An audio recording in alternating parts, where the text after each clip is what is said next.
Hello folks, how are you all? Hope you're all doing great and welcome to our channel EduGo, Education on the Go. Today we are going to start with BIMSTEC. Before that, I want to let you know as prelims is fast approaching, EduGo and team are planning to come up with current affairs sessions in which we will be dealing with important and most relevant topics which are very useful for the upcoming prelims and mains. So stay tuned for extra marks. And one more thing, we are also starting a new series on environment and ecology. Please do watch it. In this session and video, we'll be discussing about BIMSTEC, its introduction. I'll give a small introduction.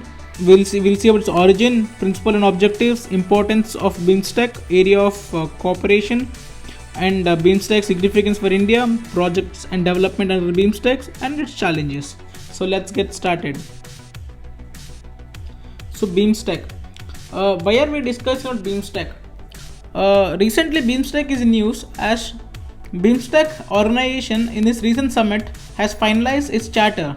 Its charter has been finalized after 26 years of its origin, and the timing of its finalization is very important. As we can see, there's a rise of China in South China Sea as well as in Indo-Pacific region, and there's a regional grouping of Quad is also on rise. So there's a little bit of confrontation between the powers, due to which regional groups such as BIMSTEC, ASEAN are very much in focus, including Quad. So let's see who are the members of BIMSTEC. So BIMSTEC has members. BIMSTEC has following members: Sri Lanka, India, Bangladesh, Nepal, Bhutan, Myanmar, and Thailand. They are the members of BIMSTEC. Please keep in mind that Nepal and Bhutan don't share any coastal line with Bay of Bengal as they are landlocked. And UPSC may trap you that all the countries which are part of BIMSTEC share a coastline with Bay of Bengal. That's false. Please keep this in mind. And coming back to its origin, BIMSTEC originated in 1996 through a Bangkok Declaration. By that time, the founding members were Bangladesh, India, Sri Lanka, and Thailand, and this was called BISTEC. After that, in 1997, inclusion of Myanmar happened, which led to renaming of BISTEC as BIMSTEC. But the abbreviation of BIMSTEC of 1997 and 2004 is different. And when you come to 2004, addition of Nepal and Bhutan led to renaming of BIMSTEC as BIMSTEC. So this led to formation of the present BIMSTEC organization which is being run. And one more thing to keep in mind, do remember the countries of SAARC, the member countries of SAARC, if you exclude Afghanistan and Pakistan, you see, and Maldives, all the remaining countries are part of BIMSTEC. And in ASEAN, only two countries are part of BIMSTEC. They are Thailand and Myanmar. Please do keep this in mind, as these are very much relevant for the upcoming session which we are going to take in challenges. So the following are the objectives and principles of BIMSTEC: creating an enabling environment for the rapid economic development of the sub-region, encouraging the spirit of equality and partnership, promoting active collaboration and mutual assistance in the areas of common interest of the member countries, accelerating support for each other in the field of education, science and technology, etc. So let's get look into the principles. Principles of BIMSTEC are sovereign equality, maintenance of territorial integrity, maintenance of political independence, no interference in internal affairs, peaceful coexistence, mutual benefit, and the third, in the last one is very much important: constitute an addition to and not be a substitute for bilateral, regional, or multilateral cooperation involving member states. So that's one of the important points there. After that, let's look at the importance of the group. BIMSTEC not only connects South and Southeast Asia but also the ecologies of the Great Himalayas and the Bay of Bengal. As we all know, Himalayan ranges extend from Jammu Kashmir or the Karakoram ranges till Andaman Nicobar. As we all know that Andaman Nicobar, after the Himalayan mountains stretch towards Myanmar, after that till Andaman Nicobar, the Himalayas are submerged under the water. So these are chain of mountains. And one more thing, uh, when you see Philippines, Indonesia, all these countries, like they are part of Ring of Fire. Please do check these facts in your geography mapping part. And one more thing, Edugo and team is also planning to come up with a mapping series in which we'll be covering all this stuff. So please make sure that you do watch it. After this, the group is home to around 1.5 billion people that constitute around 22% of the global population. With a combined gross GDP of 2.7 trillion economy of the world, this is the most important part.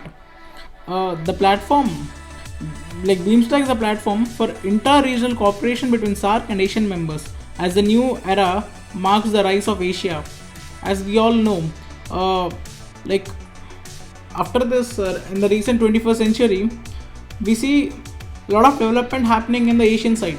Asian side is leading in manufacturing. Asian side is leading in export, as all the top notch or like top notch industries have moved their production sites to Asia, be it China, be it India, or be it Vietnam, be it you can say Philippines. So all these areas have developed into production hub. So that's a very much significance on Asia. Bridges the gap between South and Southeast Asia and represents a reinforcement of relations among these countries. Apart from this, we all know that one fourth of the world's traded goods pass through the Bay of Bengal every year. As you know, we have important straits such as Strait of Malacca also. So all this signifies BIMSTEC. So what are the areas of cooperation? So the following are the areas of cooperation. We have 14 priority areas where BIMSTEC countries cooperate with each other. You can say you can go through all the 14 priority areas counted.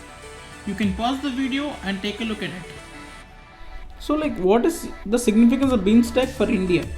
See, BIMSTEC will help India in pursuing its current foreign policies such as neighborhood first policy, in which primacy to the country's immediate peripheries such as you can see Bhutan, Nepal, Bangladesh, Myanmar, they are our neighbors. When you go through this neighborhood first policy, always remember what Kautilya said. You can change your friends but not your neighbors. So keep this in mind. After that, we have this Act East policy in which we connect India with Southeast Asia. Act East policy is the next version of Look East policy. Look East policy was developed by P.V. Narasimha Rao and hence by Vajpayee ji. And after that, Act East policy was coined by Modi ji. So coming after that, we have economic development of northeastern states. Right now, India is very much focused on northeastern state. As you know, the most disturbed area of India is northeast, where they have culture identity, and there are many more issues, ethnic issues going on there. And there's a lot of potential to be grabbed, because northeast area is like a area which has huge potential, but its potential is yet to be tapped. Right now, India is focusing at northeast more in terms of development. As you know, even Niti Aayog also has given northeast a report on northeast development.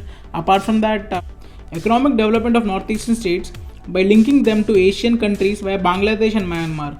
Always remember, northeast is something like a gateway to Asia for India.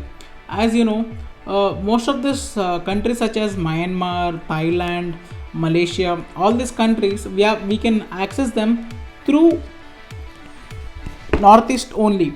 So this northeast is a very much important for us right now. So development of northeast is very significant. After that, it will also allow India to counter the Chinese influence in Indian Ocean region. BIMSTEC could provide alternatives to China's Belt and Road Initiative. As we all know that OBOR has become a big problem right now, as China is trying to show its economic power and stress its economic power through OBOR. And after that, a new avenue for India to engage with SAARC countries as it becomes a lifeless body. Post Pulwama and Uri attacks, mind the mistake. Previously, in when you look back into our Prime Minister's first swearing-in ceremony of his NDA government one, during that time, we invited all the SAARC countries. But post the attacks, India's engagement with Pakistan has come to a halt due to which the relations are the relation has come to a standstill point. After that, BeamStack has become a very important juncture. So projects and developments under BeamStack. So till date, what are the developments happening under BeamStack? The most important connectivity projects are Kaladan multimodal project, which links India and Myanmar. After that, we have Asian Trilateral Highway connecting India, Thailand through Myanmar. Then after that, we have Bangladesh, Bhutan, India, Nepal BBIN motor vehicle agreement. That's for seamless flow of passengers and cargo traffic. I'll show you the maps. The first one is about India, Myanmar, and Thailand. That's Trilateral Highway. Then after that, we have BBIN. BBIN is it starts from Bhubaneswar to Ranchi, then Patna, then Nepal, Siliguri corridor, then Thimphu, then again it goes back to Bhutan. It comes to Dhaka, Dhaka to Kolkata. That's BBIN. And after that, we have Kaladan multimodal project. That's from Kolkata to Sitwe port of Myanmar. From there, it will go deep into our northeast. So that's something about our connectivity projects. After that, recently after 25 years, BeamStack has finalized its charter, chaired by Sri Lanka. And some key agreements signed by BeamStack members include a convention for combating terrorism, transnational organized crimes, and illegal drug trafficking. However, this awaits ratification. Another is the BeamStack Grid Interconnection signed during BeamStack Summit in Kathmandu, Nepal 2018, which aims to promote an optimal power transmission in BeamStack region. Power transmission, even India, we want to follow this one nation, one grid policy. So this is also in line with that also. So, but it's yet to be ratified and yet to be concluded. So let's wait and watch. The challenges I had for BeamStack will be dealt in the next video, and it will be dealt in comprehensive way. As you know, I have just given an introduction for you right now. The next video is very much important and relevant, as there I will be giving you different perspectives of SAARC organization and Asian organization and the current BeamStack organization, the role BeamStack plays, and I'll give you the different perspectives of each and every scenario, why this group is important, and what are the challenges it's being faced. We have such issues like FTA, free trade agreement, which has been halted, and there are many such issues which will be dealt in the upcoming classes, next video. So stay tuned for extra marks. So thank you, have a nice day, and be safe during the pandemic.